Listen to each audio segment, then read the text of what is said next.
Shalom, selamat pagi Jumat yang sangat diberkati dan sangat dikasihi oleh Tuhan Yesus Kristus. Baik Jemaat GPD Ebenezer dan juga Jemaat GPD Gloria. Biarlah pada pagi hari ini kita akan bersama-sama merenungkan kebenaran firman Tuhan lewat renungan pagi. Judul renungan hari ini adalah selalu dalam keadaan baik. Amin. Biarlah ini menjadi keyakinan dan menjadi doa kita semua. Kita semua selalu dalam keadaan baik di dalam Tuhan Yesus Kristus. Haleluya. Mari kita baca firman Tuhan di dalam Ulangan 12 ayat ke-28. Dengarkanlah baik-baik segala yang kuperintahkan kepadamu, supaya baik keadaanmu dan keadaan anak-anakmu yang kemudian untuk selama-lamanya, apabila engkau melakukan apa yang baik dan benar di mata Tuhan Allahmu. Amin. Firman Tuhan ini memberikan jaminan kepada kita semua bahwa kita sebagai anak-anak Tuhan akan mengalami kondisi atau keadaan yang baik untuk selama-lamanya, bahkan untuk anak-anak kita. Haleluya. Tetapi ada hal yang harus kita lakukan supaya kita bisa menerima jaminan firman Tuhan ini. Yang pertama, kita harus mendengarkan baik-baik segala perintah Tuhan yang Tuhan perintahkan kepada kita. Kita bisa belajar dari kisah orang muda yang kaya. Kisah ini bisa kita baca di dalam Matius 19 ayat ke-16 sampai 26. Di sana diceritakan ada seorang muda yang kaya. Dia juga sudah melakukan firman Tuhan, melakukan 10 hukum Taurat. Tetapi dia masih bertanya sama Tuhan, apalagi yang bisa aku lakukan Tuhan? Apalagi yang bisa aku lakukan supaya tidak ada kekosongan lagi di dalam diriku, di dalam jiwaku? Apalagi yang bisa aku lakukan supaya aku memiliki kehidupan yang kekal? Tuhan menjawab, jualah hartamu dan ikutlah aku. Mungkin selama ini orang muda ini meletakkan kebahagiaannya pada hartanya, sehingga masih ada ruang kosong di dalam dirinya.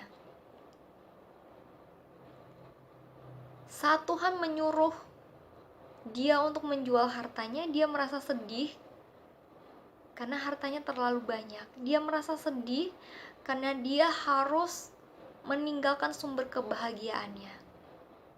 Padahal itu adalah sumber kebahagiaan yang sesaat.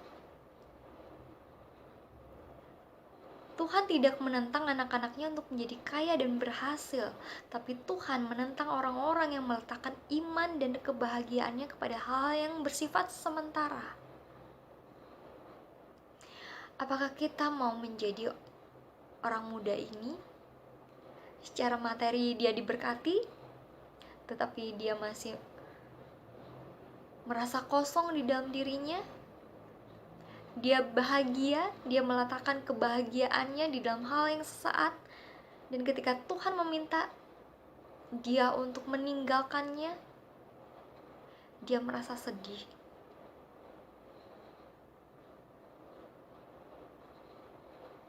Apakah kita mau mendengarkan Tuhan untuk meninggalkan sumber kebahagiaan yang sesaat itu dan mengikuti Tuhan? Dan kunci yang kedua, untuk kita bisa menikmati atau mendapatkan keadaan yang baik di dalam Tuhan, yaitu kita harus melakukan apa yang baik dan benar di mata Tuhan Allah kita.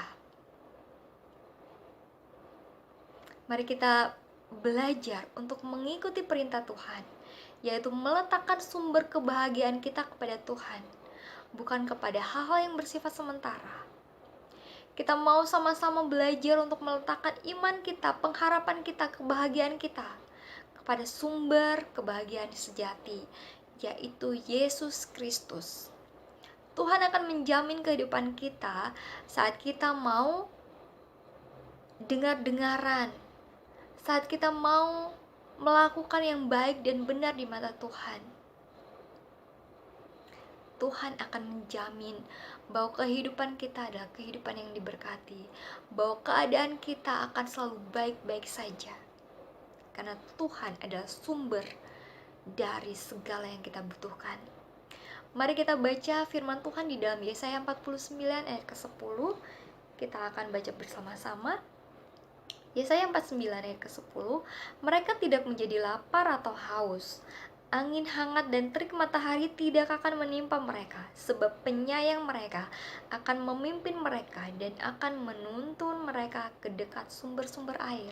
Amin. Kita tidak akan menjadi lapar dan haus saat kita meninggalkan kebahagiaan, sumber kebahagiaan kita yang sementara. Bahkan angin hangat dan terik matahari tidak akan menimpa kita, karena Tuhan, Sang Penyayang, memimpin kehidupan kita. Tuhan akan menuntun kita untuk mendekat ke sumber-sumber air. Jika saat ini kita membutuhkan kesehatan, mari kita datang ke sumber kesehatan, ke sumber mujizat, ke sumber kesembuhan. Saat kita merasa sedih, mari kita datang ke sumber penghiburan kita. Saat kita membutuhkan berkat, mari kita datang ke sumber berkat kita. Biarlah kita meletakkan kehidupan kita, iman kita, kebahagiaan kita ke sumber kebahagiaan sejati kita, yang akan selalu menjamin bahwa kita semua akan selalu memiliki kehidupan yang baik-baik saja. Amin. Demikianlah firman Tuhan pada pagi hari ini. Kiranya kita semua hidup di dalam sumber kehidupan yang sejati. Amin. Mari kita berdoa. Tuhan Yesus, terima kasih Bapa atas firman-Mu Tuhan. Engkau menjamin kehidupan kami, bahwa kami akan selalu dalam keadaan baik-baik saja ketika kami meletakkan kehidupan kami di dalam-Mu. Ajari kami Tuhan untuk mendengar perintah-Mu dan melakukan segala firman-Mu Tuhan. Di dalam nama-Mu Yesus kami meletakkan dan menyerahkan kehidupan kami, kegiatan kami di sepanjang hari ini Tuhan. Tuntun, sertai, dan berkati setiap kami Tuhan. Di dalam nama Tuhan Yesus Kristus kami mengucap syukur dan berdoa. Haleluya, amin. Amin, terima kasih, selamat pagi, Tuhan Yesus memberkati.